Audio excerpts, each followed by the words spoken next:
اسلام کیسے پھیلا ہے، اسلام کیسے پھیلا ہے۔ آج یہاں مسجد میں بیٹھ کر کے کچھ لوگ یہ سمجھتے ہیں پھولوں کی سیج پر سج کر ہمارے گھر میں آ گیا ہے، ہم باپ سے مسلمان ہیں، ماں سے مسلمان ہیں، اور اب تو لوگوں کو، ہمارے بچوں کو ایسا بھی لگتا ہوگا کہ بڑے کا گوشت کھانے والا مسلمان ہوتا ہے۔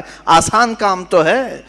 میرے عزیزو، اس اسلام کو ہم تک پہنچانے کے لیے جن مجاہدین نے اپنے مجاہدانہ کارنامے نمایاں انجام دیے، ان کی ایک بڑی لمبی فہرست ہے، طویل فہرست ہے۔ آج جو تم سکون کے ساتھ مسجدوں میں نمازیں ادا کر پاتے ہو، یا پھر تمہارے گھروں میں آج دین اسلام کی جو بہاریں ہیں، ان کے پیچھے قربانیوں کی ایک لمبی قطار ہے، قربانیوں کی ایک بہت لمبی فہرست ہے۔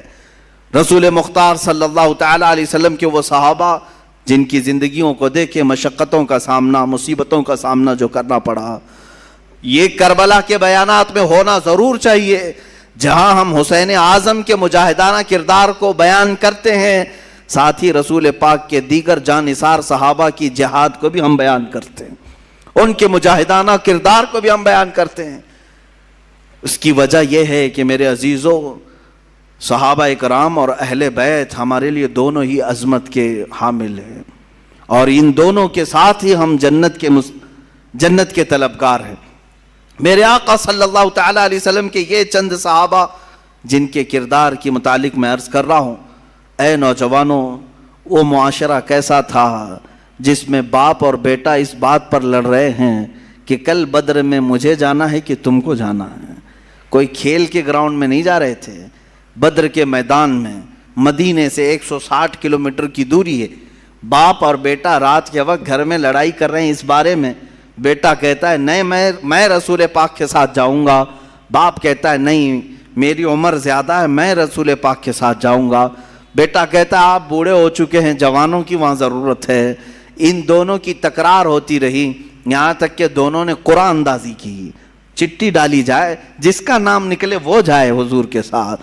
عزیزان گرامی، قرآن اندازی کی گئی۔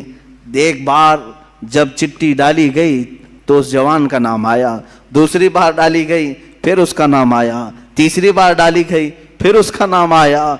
تو پھر جو بوڑھے تھے، باپ تھے، وہ جھلا کر کے کہتے ہیں یہ قرآن اندازی صحیح نہیں ہو رہی ہے، چلو حضور پاک کے پاس جا کر کے ہم کہہ لیں گے۔ انہوں نے یہ سوچا کہ میں نبی کونین کو منا لوں گا۔ حضور پاک صلی اللہ تعالیٰ علیہ وسلم کے پاس آئے، کہا آقا کل آپ جو جا رہے ہیں، بیٹے اور میرے درمیان یہ تکرار چل رہی ہے۔ بیٹے نے کہا آقا ہم نے گھر میں قرآن اندازی بھی کی، ابا اس قرآن کو مانتے نہیں ہیں، اس قرآن اندازی کو نہیں تسلیم کر رہے ہیں۔ یا رسول اللہ آپ فیصلہ فرما دیں۔ میرے آقا نے دونوں کے جذبے کو دیکھا، جوان بھی جذبے میں کم نہیں ہے، بوڑھا بھی جذبے میں کم نہیں ہے۔ یہی ہے آئین جوان مردی، حق گوئی و بے باکی، اللہ کے شیروں کو آتی نہیں روبائی۔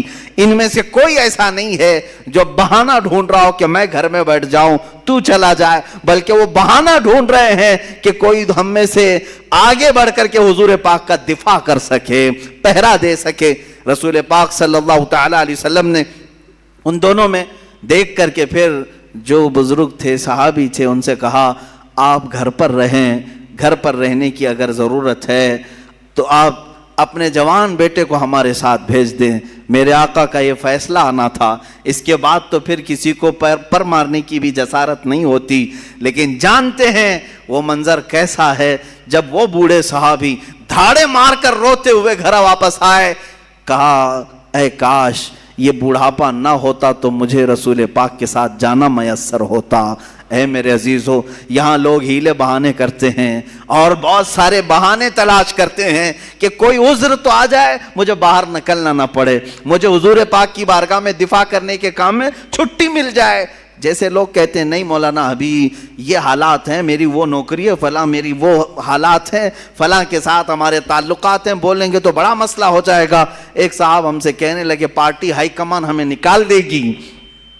اللہ اکبر، تمہیں یہ اس بات کا خوف تو ہے کہ پارٹی ہائی کمان تمہیں لیڈرشپ سے نکال دے گی؟ اگر تم رسول پاک کی حفاظت کے لیے باہر آئے، شرم کرو، شرم سے ڈوب مرو، جس دن تمہیں ہائی کمان تاجدار مدینہ سے نکالنے کی بات آئے گی۔